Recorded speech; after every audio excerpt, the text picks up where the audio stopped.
My name is Victor Furman. Some call me The Voice. I've always been fascinated with human nature, spirituality, science, and the crossroads at which they meet. Join me now and we will explore these topics and so much more with fascinating guests, authors, and experts who will guide us to Destination Unlimited.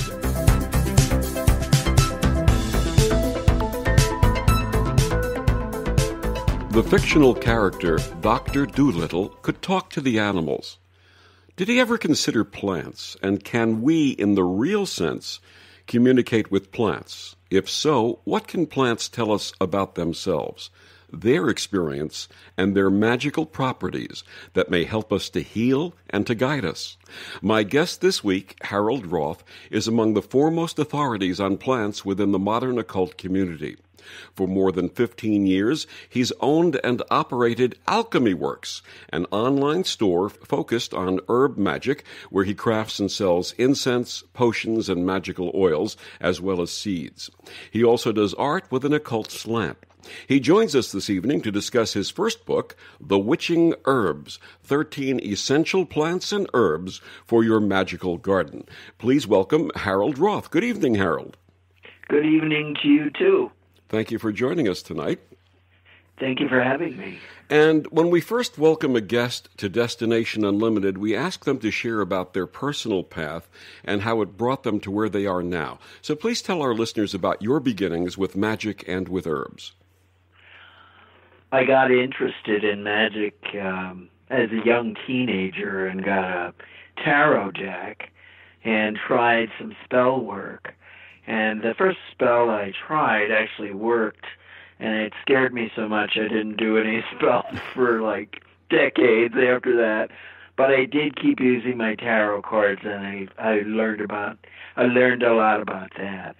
In terms of the plants, I started gardening about 35 years ago, just as something to do to relax, but I quickly saw that plants were not something just to be used, that they had as much of a distinctive personality or whatever we might like to call it as any animal, and that they were simply really different from us, but that we could come to understand them if we were open to them.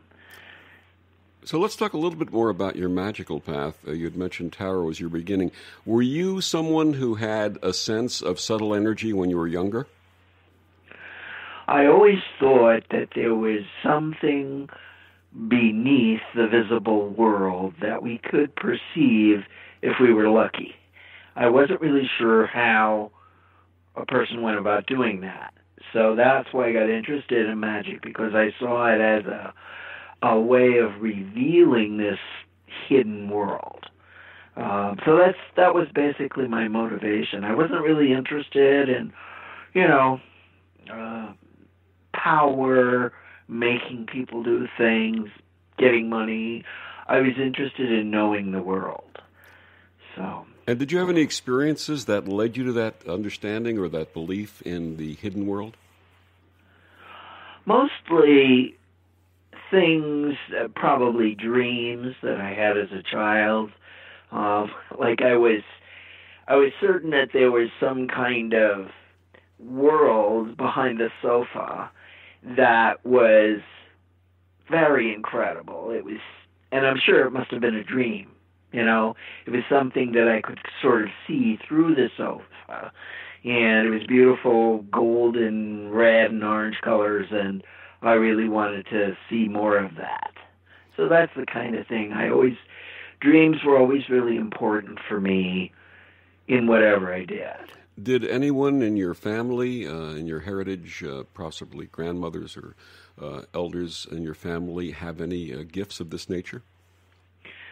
Well, some of my family was very superstitious, and they would propitiate whatever, and they did believe in the evil eye, some of them, and protecting themselves and others from the evil eye. But there was nobody, I didn't have anyone in my family who was practiced magic or even was any kind of particularly religious person. So. And what was their reaction when you started doing the tarot and the other work that you were doing? They just thought it was foolish. So you didn't have anybody condemning you in the process, right? No, I didn't. I did have a teacher tell me I had a book on palmistry I took out from the library when I was 12 or something, and a teacher saw it and told me that was the devil's work. Ah, okay. Yeah, but I didn't believe in the devil, so then, they kind of didn't mean that much to me. I just knew, okay, well, don't let the teacher see these books. And when did you develop your formal magical practice? Well, I tried some things, like I said, when I was a teenager and I first left home, and I looked at, for instance, his name just went out of my head. Houston is his last name, Mastering Witchcraft. I looked at that. I read a lot of Crowley. And this was when I was young and I first left home, so 17, 18 years old. But I never joined any organization or order or coven, or I just wasn't an organizational type. So I mostly learned from books and then from people I met along the way, but not in any kind of, I wasn't somebody's student or I wasn't somebody's teacher either. I just was a solitary sort of eclectic practitioner. Yeah, basically. Now, in your experience, how does one come to hear the wisdom of herbs and plants and understand what they're communicating?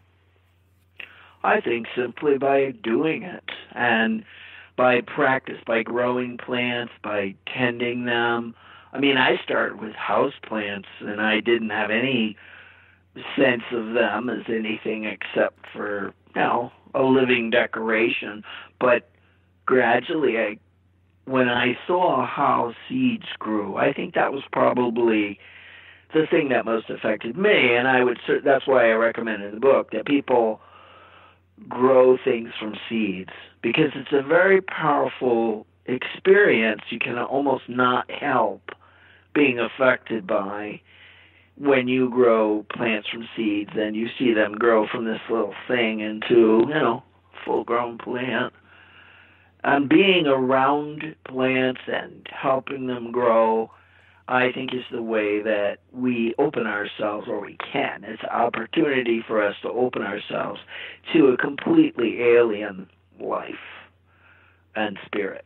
I remember in elementary school, the first time our teacher had us bring in lima beans and glasses and cotton and place the lima beans between the cotton and the glass and then put water in there. And seeing that sprout come out of that bottom of that lima bean, that was mind-blowing for me as a 6 or a 7-year-old, I think. Yeah, and such a beautiful shape, too, the little sprouts from beans. Absolutely. Yeah. And this concept of being able to communicate, how important is it for us to learn to communicate or learn to silence ourselves? A lot of people who I know practice meditation as a means to connect with etheric energy. Do you recommend that also? I never was able to meditate. I don't know if it's because I've just got a really scattered mind or what, but I tried it a lot of times and I never could do it. But I learned about a concept called Tzimtzum that's part of Kabbalah, part of Lurianic Kabbalah. And it's the idea that God created the universe by withdrawing from part of it and allowing it to come to be. And in more recent times, people have picked up on that idea of making room, making room for another way, another life. And I thought that spoke to me in terms of how we can be with plants, but also animals too, for that matter, people. We can be silent. We can let them take the space. And in that way, we can be receptive to their spirit or what they are. We can let them be themselves. It's said that nature abhors a vacuum, so by creating the vacuum, we're allowing others to fill. Yeah, exactly. I remember the first time I started a formal practice of yoga and meditation about 35 years ago. And after finishing that session, going outside and looking at a tree, this magnificent tree that's always been there outside of this facility, and all of a sudden I started to see this beautiful golden glow around this tree, which I had never noticed before. And I think for me that was a tremendous opening. Mm-hmm. And this is what you're advocating for others to do, to create that space by silence, or but a practice that allows room for this communication to come through. Yes. And is there anything in what you were describing from Lurianic Kabbalah? Can you tell us a little bit about that practice? About Kabbalah in general? No, that practice specifically of withdrawing, the practice of withdrawing. I know that people have used that concept as a guide for how you can be in the world, that you can, let others have their space. You don't have to be all over them. You don't have to take up all the emotional space, the conversation. And I think we can extend that to allowing other types of people to have their own practices, their own beliefs, their own culture, whatever it is, so that we don't always have to be the center, Absolutely. And I think that's really an important thing. I don't know. I think it's really hard for us to do, but I think everybody can do it. My guest this evening, Herald Roth, is author of The Witching Herbs, 13 Essential Plants and Herbs for Your Magical Garden. And we'll be back with more of Herald after these words on the OMTimes Radio Network. OMTimes Magazine is one of the leading online content providers of positivity, wellness, and personal empowerment. A philanthropic organization, their net proceeds are funneled to support worldwide charity initiatives via Humanity Healing International. Through their commitment to creating community and providing conscious content, they aspire to uplift humanity on a global scale. OMTimes, co-creating a more conscious lifestyle. Circle of Hearts Radio is a sanctuary on the airwaves. Join me, Grandmother Elia, in the circle on Sunday, 2 p.m. Eastern, as I share information to both enlighten and nourish your soul. Listen, as a hiring manager, I've got to tell you, the best job candidate isn't always the typical candidate. Sometimes they're a grad of life. Meet the grads of life. Young adults of unique determination and experience, an ideal fit for your company in an entry-level position, internship, or mentorship. They might not have every qualification you typically look for, but they're exactly who your company needs. Sometimes the best candidates aren't the ones you're used to. Go to gradsoflife.org to learn how to find, cultivate, and train this great pool of untapped talent. Brought to you by the Ad Council and gradsoflife.org. Hi, this is Bill Maher. I can find humor in almost anything, but one thing I never laugh about is cruelty to animals. If you don't get the joke either, write People for the Ethical Treatment of Animals, 501 Front Street, Norfolk, Virginia, 23510.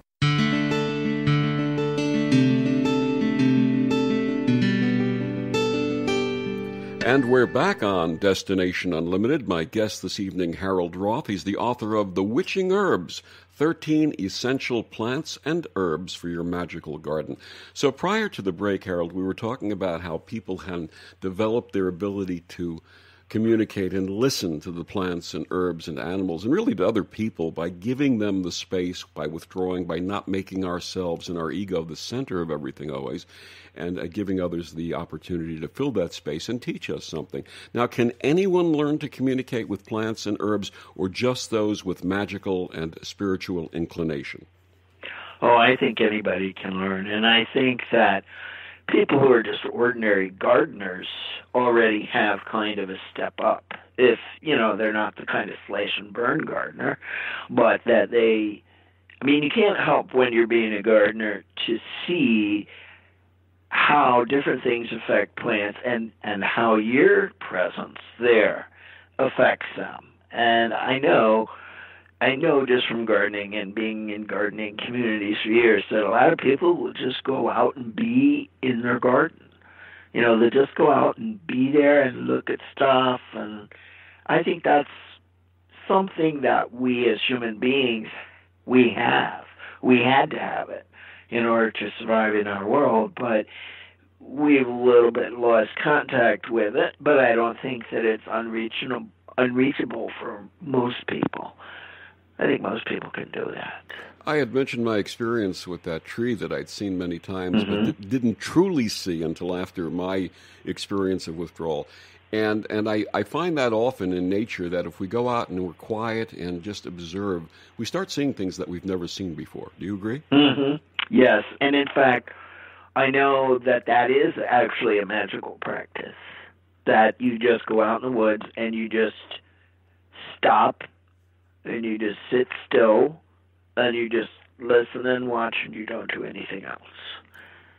I have this thing about... I'm sorry, sir. Go ahead. I'm sorry. Go ahead. I was going to say, I have this thing about trees. I've always loved trees, and anytime I've been in the forest, just being in the presence of trees, sitting by a tree, putting my spine against a tree, I've always found a very healing and renewing experience. Yes. Go ahead. You finish your thought, please.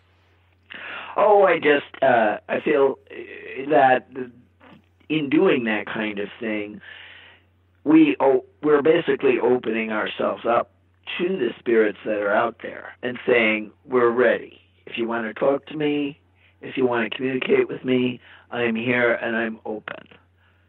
Absolutely. There's an ancient Hebrew word, hineni, and it's been used many times in the Old Testament. And the concept was when someone was ready to communicate with the divine, they would say hineni, which means I'm here, but it also means I'm ready. I'm ready to start receiving. Yeah. And I think it's dealt with in the Kabbalah also. Yeah, it's a prayer. Absolutely. Now, much of what practitioners and medicine people thought about the properties of plants and herbs came from what was called the Doctrine of Signatures. Please share with our listeners what that is and whether it's still valid.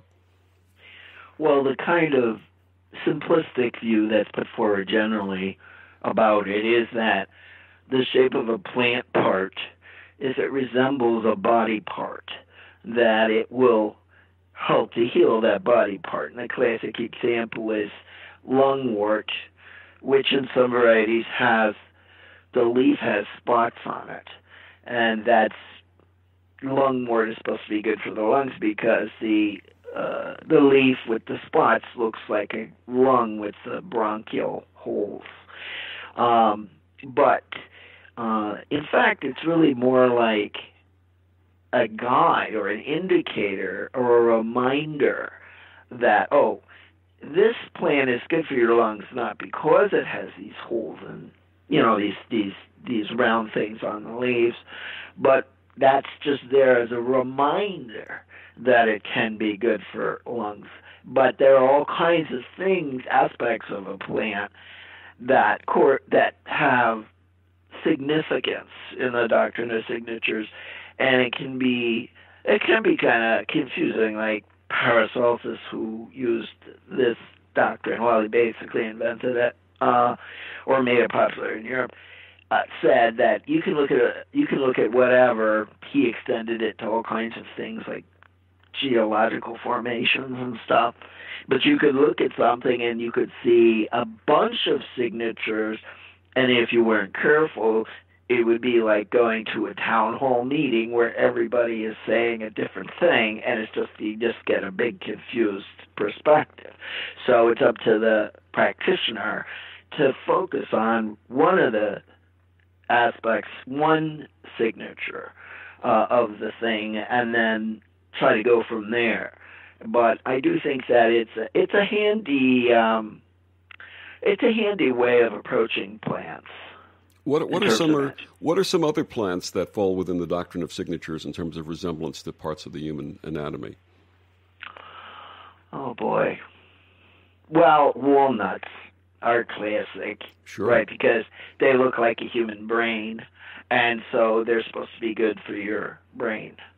But mostly, I have used it not in terms of its plant parts resemblance to the human body, but in terms of how the shape and arrangement of leaves, the color and shape of the flower and the number of petals, how those things can be indicators for magical uses.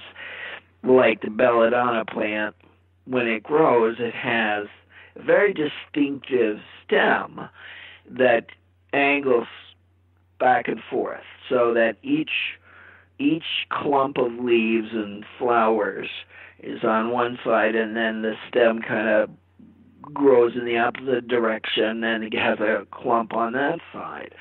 And for me, I saw that as a good illustration of what's called the crooked path in magic, where you're not doing all white magic or all black magic, whatever. You're wandering. You're going back and forth, and it's just like being alive. I mean, in our lives, we don't walk a straight path. We wander. We walk a meandering path. And so the belladonna seems to be the quintessential plant for that practice, the crooked path, because of the shape of its stem. And for me, this is an extension of the Doctrine of Signatures. You look at some material aspect of the plant and extrapolate to the magical import. So in essence, what belladonna is doing is demonstrating the full aspect of all experience. Yeah, you could say that. Saying to us that we have to embrace everything that there is in order to understand things fully. That's definitely so, yes. Now, how much of our knowledge of the properties of plants and herbs come from the oral and written lore? Well, I think it really depends. There's so much. I think in a lot of the times the problem with working with plants magically is that there's too much information. It's hard to kind of sift through everything. And then often it can be somewhat contradictory. But I like to use the folklore to kind of get an idea of how people use the plant historically. And often there's unusual connections between different cultures you wouldn't expect. And then couple that with how the plant's been used medicinally, which I consider to be a very good indicator of how it could be used magically, and then looking at the plant's structure, its physical structure, its life, what kind of, is it an annual, biannual, perennial, or that sort of thing. And combine those things. You really have to pick and choose, and it's kind of like the Doctrine of Signatures itself, where if you look at the whole entire plant, you can be almost overwhelmed with how many possible signatures there are on it. But if you focus on one of those things, you can find lore that supports it. You can find medicinal uses usually, or scientific ones that support it, and then you can come up with some kind of cohesion that you can build a practice on. Now, you had mentioned different cultures, that you find similar lore in different cultures. Can you expound on that? Give us an example, please. Well, it does seem that most cultures consider a thorny plant to be aggressive or defensive. And you say, oh, well, it's natural, it's got thorns. But, there's no particular reason to think that when you could think that about, say, a plant that had really irritating sap or, but it does seem like that a lot of different cultures have used thorny plants in magical practices or even just folklore, that the plant is protective, or you could use it to attack your enemies magically, like, types of plums that have thorns on the bark, like the sloe. has very obnoxious thorns on it, and they have historically been used in magic. But even here in North America, where it's not a native plant, different kind of thorny plants have been used for the same kind of purpose. So it seems like that there's a certain awareness, and it seems to extend to other things as well. Like I found when I was researching the various cultures, made use of the dog star, Sirius, for, saying this is a magical time, or this is a time of the year when it rises in the summer, that you can do magic that is like curses, or where you should watch out for curses. It seems like a lot of different cultures had a very wary idea about Sirius, and then in terms of that, what plants came up at that time, or what plants they considered to be connected to it. So it's more of a holistic approach that they were taking. Absolutely. Mm-hmm. My guest tonight is Herald Roth. He's the author of the book, The Witching Herbs, 13 Essential Plants and Herbs for Your Magical Garden. Harold, please tell our listeners where they can get your book and find out more about you and your work. You can get my signed copies of my book from my site, which is Alchemy Works, ALCHEMY-WORKS.com. You can buy it on Amazon, not signed.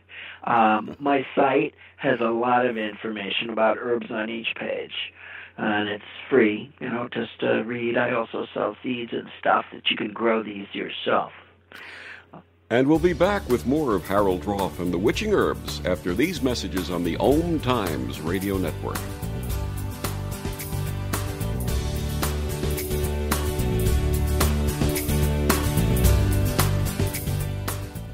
You're listening to OTR-FM, part of the IOM Radio Network. Have you ever wondered how to change your love paradigm? The secret key is finding a love partnership, not just a regular connection. How do you find these?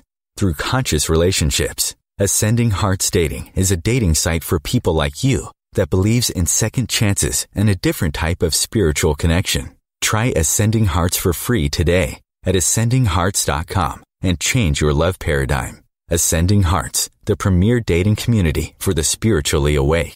Hi, this is Sylvia Henderson, intuitive life coach and energy healer. Are you ready to elevate and rise way above your normal? Be sure to listen to my show, Intuitive Transformations, on OMTimes Radio, Sunday evenings at 9 p.m. Eastern. Get the inspiration you need to transform your life. I'm Paul George of the Indiana Pacers.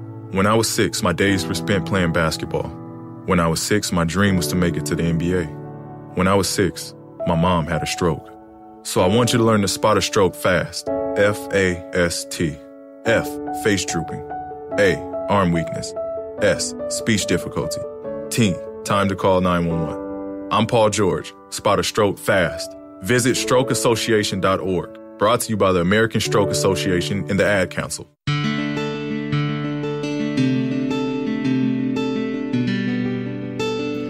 And we're back on Destination Unlimited. My guest this evening is Herald Roth. He's the author of The Witching Herbs, 13 Essential Plants and Herbs for Your Magical Garden. Before the break, we were talking about the correlation between different things in nature and the properties of plants and how different cultures were able to glean the information by looking at, for example, the star Sirius, what plants were blooming at that time of year and the energies behind them, and use them in their practice and their magic and in their healing, or to avoid things in their practice, their magic, and their healing.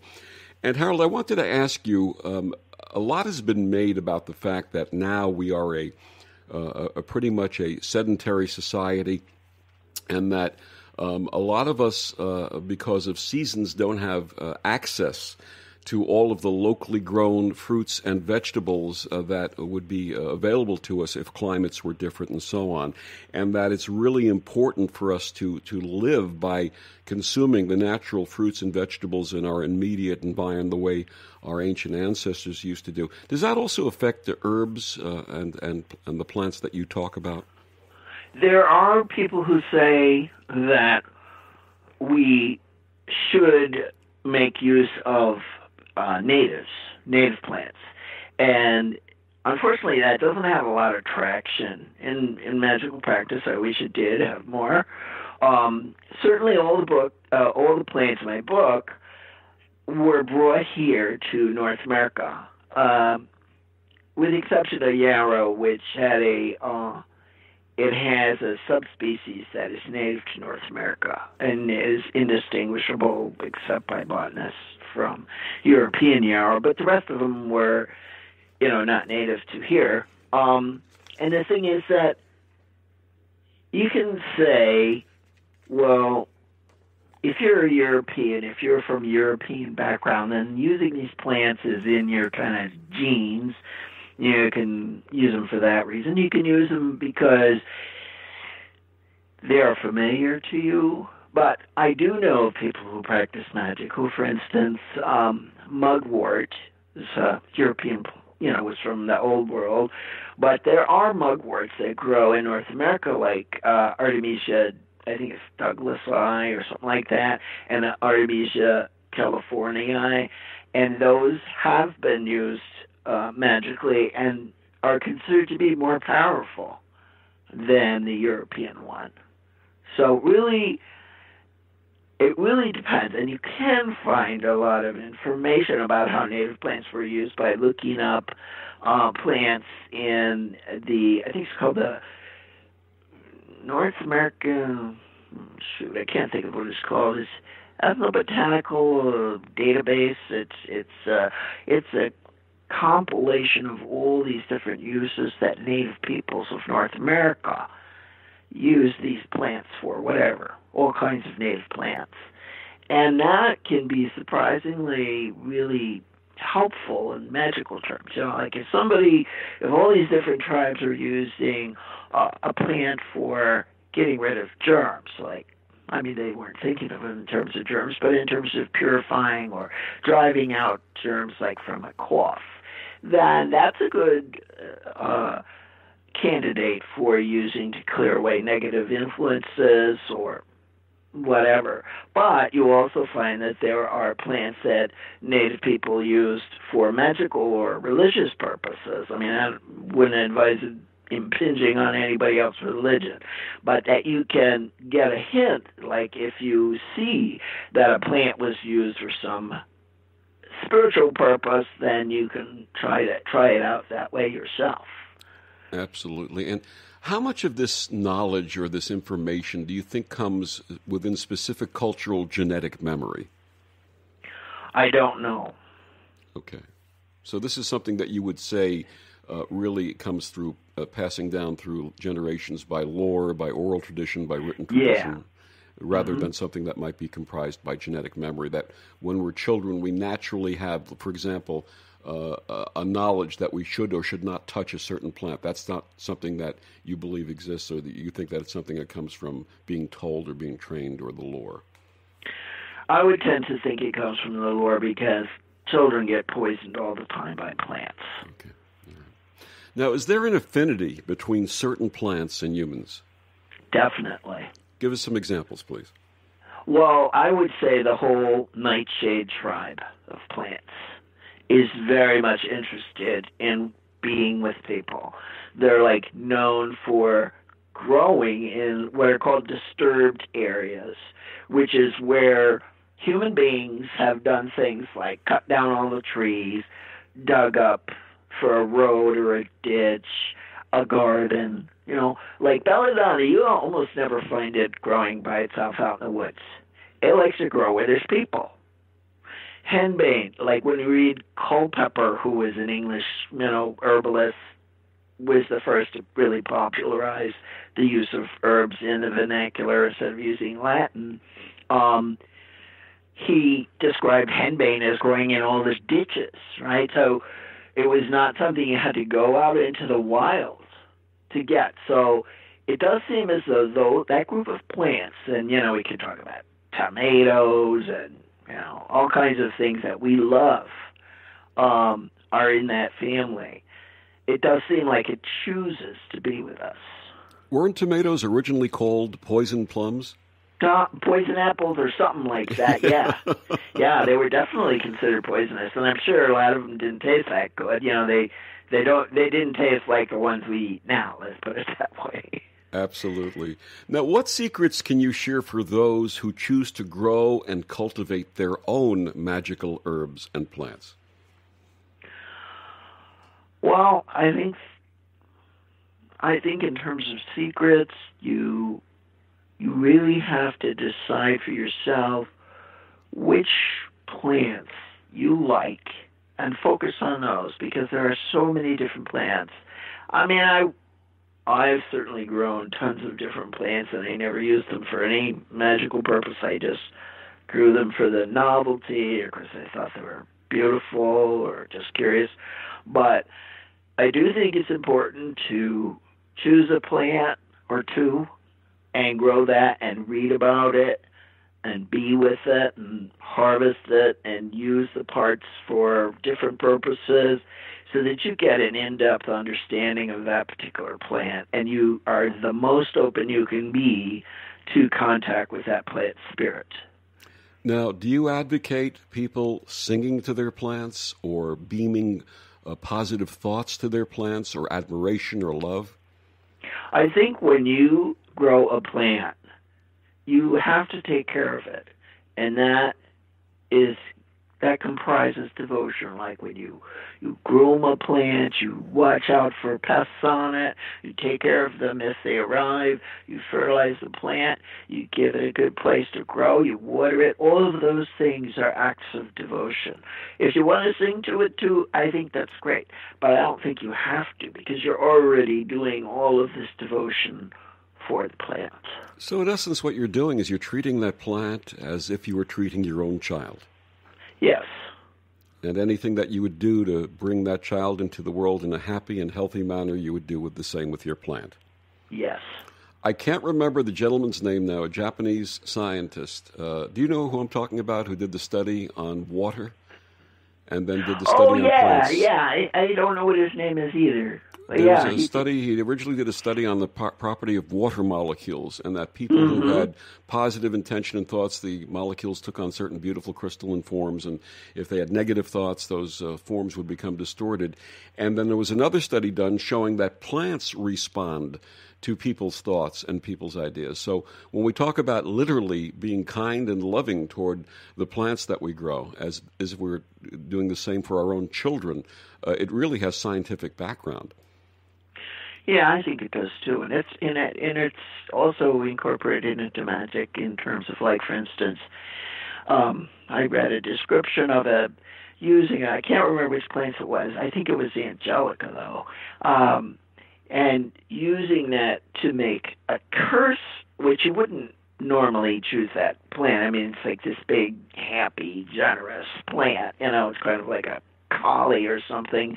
It's not a hateful plant, but that you would abuse it. You would chop it up very mercilessly when it was time to process the plant. You would burn it up, and then it would be used for really negative magic with that plant. So I think there are some people who do that. I mean, I never did that, but I always felt like this is a thing of beauty, and if nothing else, I can admire it for its beauty, and that is a prayerful attitude towards the plant spirit.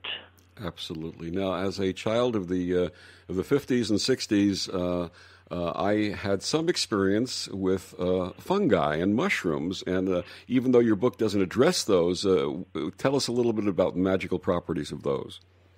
Oh, those would be like a whole entire practice of themselves. They really would. I love mushrooms, but I haven't really had the chance to grow any myself. I've just admired them, and they're just, I know people who do work with them, and it's just, it overwhelms me. I've had collected books about mushrooms just because I love their variety and their spooky shape and the beauty of the gills, and they're just incredible critters. But there are definitely people who use them and who ingest them, and for instance, I've known a number of people to use the Amanita Muscaria, which raw would make you really sick, but when they're dried, they're not, and they're hallucinogenic. I don't get into the hallucinogens, and I don't have that approach to plants. I mean, I feel like if that's what you want to do, go for it, but it's not the way that I approach magic. Absolutely. And my guest this evening is Herald Roth. He's the author of The Witching Herbs, 13 Essential Plants and Herbs for Your Magical Garden. And when we come back after this break, we'll talk about the book and some of Harold's favorite herbs on Destination Unlimited on the OMTimes Radio Network.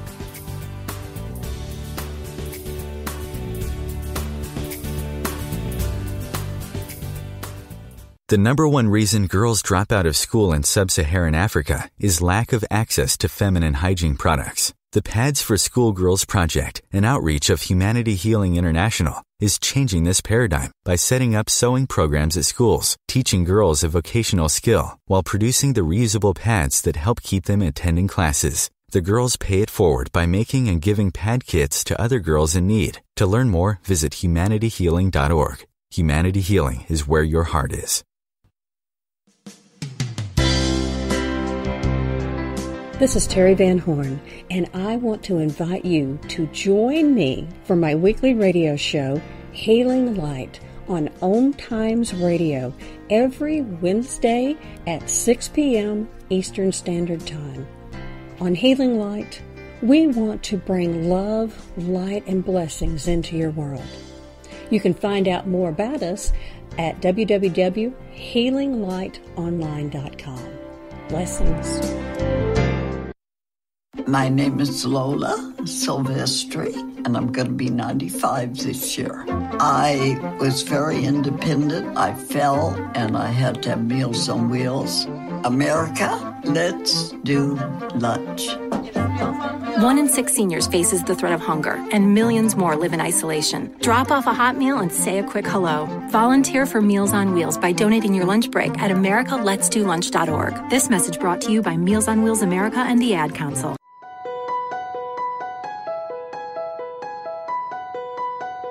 Hello, I'm Miriam Knight of New Consciousness Review, inviting you to my new show where I interview the rising stars of the conscious awakening.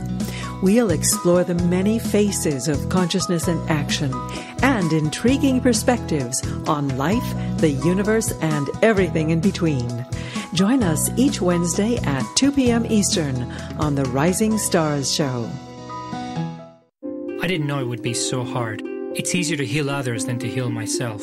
If you or someone you know has a drug or alcohol problem, you are not alone. Recovery was the hardest job I ever had, and the most important. For information and treatment referral, call 1-800-662-HELP. Brought to you by the U.S. Department of Health and Human Services. As difficult as it is to believe, there are places in Africa where human traffickers sell albino children and their body parts for use in magic rituals. Humanity Healing International is actively working in Uganda to change this paradigm. The Albino Rescue Project finds albino children who are at risk and places them in safe schools and environments where they can learn and grow free from fear. To learn more or to sponsor a child, visit humanityhealing.org. Humanity Healing is where your heart is.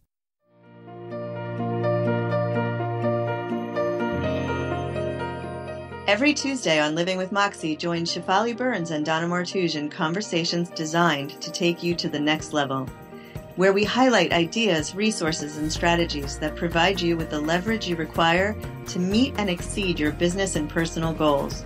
Each week on Living with Moxie, we will lead conversations related to success, achievement, fulfillment, and extraordinary, vibrant living. Are you ready to live with Moxie? Join us.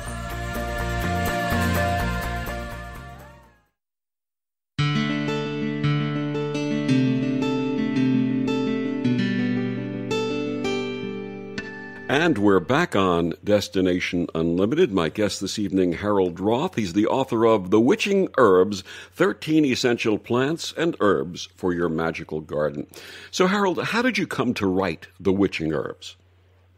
A lot of people would email me through my site and want further information about the different plants. And I mean, sometimes it was just information about germinating or, growing a plant. But other times they would say, I really love your site, but could you put it into book form, or could you go into more detail? So I started working on it, and I worked on it for years, and I was always get distracted by this or that. It was very difficult for me to finish it. And then finally the publisher approached me and said, do you want to do a book? I was like, yeah, because then I could actually have a deadline, and I finished it. It was a question of discipline, huh? Yes. Now, having never written a book before, I assume this was your first book, is that correct? Uh-huh. So having never written a book before, how did you prepare for this arduous task? Well, I was lucky because at one time in my life, I went to grad school and I got a PhD. So I already knew how to write things in parts. And in fact, for a while I was a ghostwriter. I wrote a lot of technical stuff, scientific stuff. And it was the same thing, writing something in parts. It's, you don't sit down and say, I'm going to write 240 pages. You say, I'm going to write 6 40-page papers. So I knew I could do that. It was just that I need to have somebody say, well, you need to have that done by this date. Yeah. Because otherwise I just couldn't do it. And that's how I approached it. I approached it as 13 chapters, one on each plant, so that I could focus on one plant at a time, and that made it doable. Now, how did you come to choose 13 herbs and plants that you call essential? Because it's traditional to talk about the 13 moons of witchcraft. And also the number 13, in addition to the 13 lunar months, 13 is also significant in the practice, correct? Well, a lot of people, just regular people aren't into magic. Like 13 is, they consider an unlucky number, or some people have kind of a positive relationship with it precisely for that reason. They like kind of gothic stuff. But the lunar year with the 13 moons is pretty important to witchcraft and paganism. So that's why I chose it. And the fear of 13, I believe, is called tristidecaphobia, if I don't... Sounds convincing to me. I have this mind filled with useless information, and I think that's one piece of that useless information that I was just able to bring into us over here. So now please share with our listeners a little about one or two of your herbs in the 13, perhaps one of your favorites. What's your favorite herb? I guess it's kind of a toss-up between Mandrake and thornapple. But I guess we're talking about Mandrake because that's probably something that most people have never met a real Mandrake, and they're just familiar with it from Harry Potter or something. I got really interested in it because it was like one of the nightshades, and it's like the quintessential hard-to-grow plant. I mean, I'm sure there are much more difficult plants to grow, but it's got a reputation, and so I had to address that challenge and try to grow it. And I found that it grew well for me, that it grew surprisingly well, and I do have the idea that plants will grow well, particular plants will grow well for you if the spirit of that plant has a positive relationship with you or considers you a good devotee. Mm-hmm. And so Mandrake has always grown really well for me, and I have had dreams about it. It's extraordinarily beautiful when you grow it yourself, and you look at its beautiful shiny leaves, the flowers, everything of it. The root is, in fact, very unique, even though there are other roots, like even a carrot. A lot of times we'll get like little limbs on it or something. Mm-hmm. But when you dig up a mandrake root and you see those little limbs, and it has a very powerful effect. I'm not really sure if it's just a spiritual thing or if it's partly like, when you dig up a root of a plant like that, it's got a smell, and the smell is psychoactive. You know, it's definitely giving off alkaloids, and so there's that possibility. But that plant for me is like, and I always have one. I have one right now. You know, I'm sorry. Go ahead. There's been times when I've had a lot of them, like 20 or more going at the same time, but right now I just have one. Now, there's a thought that there's power in the name that's given to something because that name reflects the energy of that thing that's being named. How did Mandrake get its name? Do you know? Well, I know that there is an idea that the Mandragora is a main de gloire, which is the hand of glory. And the hand of glory in a French grimoire called Petit Albert is a thing that you make from you find yourself somebody who's just been recently hanged, chop their hand off, treat it in a special way, and it will turn into a light that you can use to break into people's houses and rob them. Wonderful. Yeah, I know. But supposedly the Mandrake gets, there's this theory that main de gloire is the Mandrake. So you can take it from the opposite, and I take it from the opposite perspective, that the main de gloire, the hand of glory, was a Mandrake root, not the hand of a hanged man. So, that's what I know about the name Mandragora. And I'm not sure how correct that is in terms of linguistics, but it cropped up a lot when I was researching it. Okay. Let's talk about Yarrow. Peter Yarrow is one of my favorite singers and musicians from Peter, Paul, and Mary. So let's talk about the Yarrow. Please share about the Yarrow. Okay. I love Yarrow because of the beautiful fine leaves that you can dig in the snow, and there will be little tiny green yarrow leaves underneath there. I mean, it's so unusual for, a plant like that that's, it's perennial, but it's not an evergreen or anything, and it'll keep alive through the snow. I love the smell. It's got a great smell, and it's very herby, and it's, it's a traditional kind of a bitter herb. In the past, it was used in little tiny bits as a bitter herb in the spring to kind of wake ourselves up, wake up our bodies. The stalks are the origin of the I Ching. When instead of using coins, people would use dried yarrow stalks to use the I Ching. What else?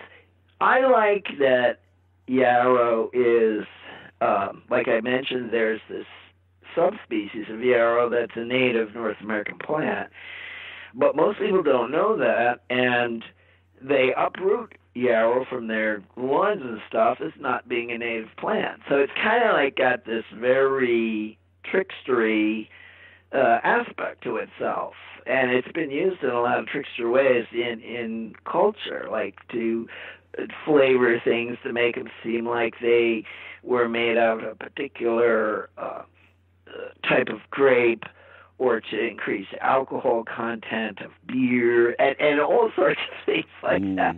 Very much, it's like a classic component of faux ambergris.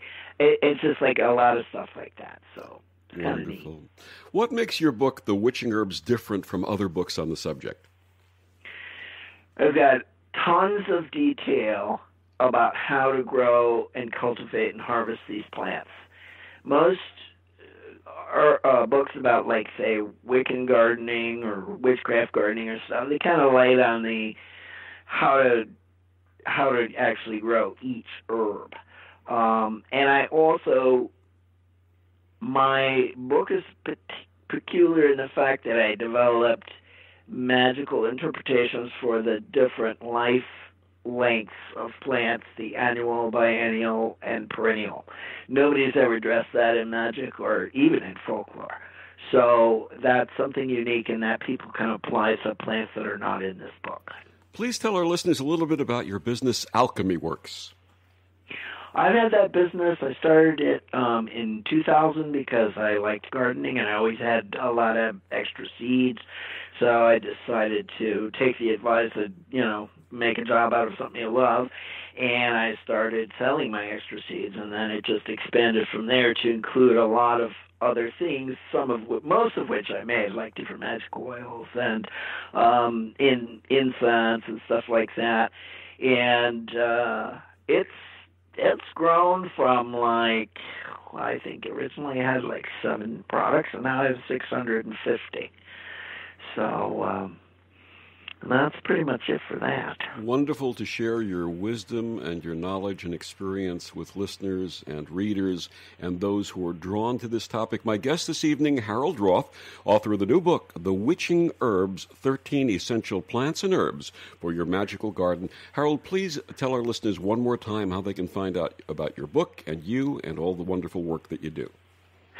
You can buy my book, the signed copies, at my website, which is Alchemy Works, alchemy-works.com. You can also get it on Amazon. My website, Alchemy Works, has lots of information about all different kinds of herbs and different oils and essential oils and so forth. I also have my art site, which is heraldroth.com, where I do a lot of painting and prints that are related to magic. And that's pretty much it. Herald, thank you so much for joining us tonight. This is truly an enlightening experience, and I think that people gained a lot of insight into our relationship with herbs and plants in the world around us. Thank you, sir. Thank you so much for having me. And thank you for joining us on Destination Unlimited. I'm Victor the Voice Furman. Have a wonderful week, everyone.